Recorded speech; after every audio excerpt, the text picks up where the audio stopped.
Okay guys, so good afternoon sa inyo lahat. No? Yan, J Motors TV. Nandito tayo ngayon sa Motorstar Molino, Bacoor. So may nadaanan tayo rito. Ito yung kanilang copy racer na 150 mula syempre yan sa Motorstar.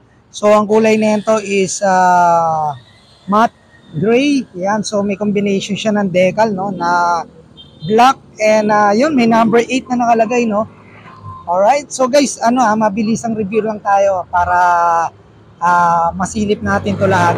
Okay, so simulan natin dito sa kanyang manibela. Syempre dahil copy racer to, naka-naked yan. Then yung mga button, kung makikita nyo, basic lang naman. So meron tayo ritong passing light. Yan, then dito high and low. Then yung kanyang turning signal. Then meron tayo rito naked na handlebar. Then dito meron tayong engine kill switch. Then yung patayan ng ilaw meron tayo rito. So susi pa tayo rito, no? Hindi pa tayo keyless dyan. Then eto, tingin ko digital to. Ayan. Then eto, napansin ko yung kanyang side mirror. Napaka-forma, no? Ayan, so tingin ko naman matibay naman to. Ayan, so ang tigas, oh. Kaya matibay yan. So, ang ganda naman ng pagkakayari nila dyan. Alright, so para dito sa tangke naman, meron tayong 15 liters tank capacity. Okay? Then, pagdating naman sa seat, syempre, retro and classic look na upuan ang meron tayo rito. Okay? So, dito naman sa kanyang mga ilaw, then, naka-LED tayo rito, no?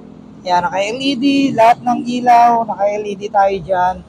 Then, dito sa baba,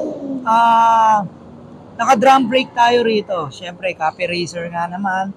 120, 70 by 17 ang size ng gulong. Then, siyempre, naka-spoke rim tayo dyan. Meron tayo rito covered ng chain, may chain cover tayo rito. And then, naka-dalawang suspension tayo. So, ang ganda ng forma ng pagkakakulay na ito, no? Parang pangarera siya. Kasi may number 8 na nakalagay. Okay? So, ang engine nito is 149.5cc. So, naka 4-stroke tayo, naka air-cooled. Yan. So, ang bigat na itong motor na to is 120 kg. Ang bigat na itong motor na to. Then, guys, naka-carburetor pa tayo rito, ha. Hindi pa to FI. Naka-carburetor pa tayo rito. Then, dito tayo sa unahan. Naka-disc brake tayo rito. Then, ang size ng gulong sa unahan, 90-70 by 17. And yan, yung kanyang conventional telescopic fork na merong parang covered protection na boots yan para hindi madumihan yung inyong suspension. Okay, so yung kanyang tire, kung makikita nyo, dual purpose, no, napaka-forma rin. Okay, then meron tayo ritong, yan, meron tayong reflector dito, additional na visible kayo niya sa gabi. Then, dito, yan, kung mapapansin nyo yung kanyang headlight. Then, naka-projector tayo rito. Then, meron tayo ritong daytime running light. Yan, meron tayo. Okay? So, napaka-forma ng motor na to, no? So, para naman sa dimension ng motor na to, no? Meron tayong 1920 mm by 770 by 1080 mm para dito. Yan, sa kanyang makina, no, yan, may nakalagay rito na Motorstar. Yan. Then, ayan, nandito yung kanyang battery, kung makikita nyo. Okay, so napaka-simple lang naman and napaka-forma rin ng motor na to, no, kasi copy racer. Then, meron tayo rito, yan, yung tambucho niya na naka-matte black ang kulay. Kaya bagay na bagay sa body ng motor na to. Okay? So, para naman sa presyo, no? Check natin presyo. So, ang presyo nito is, yan, copy racer 150, SRP 60,000, then 8 payment.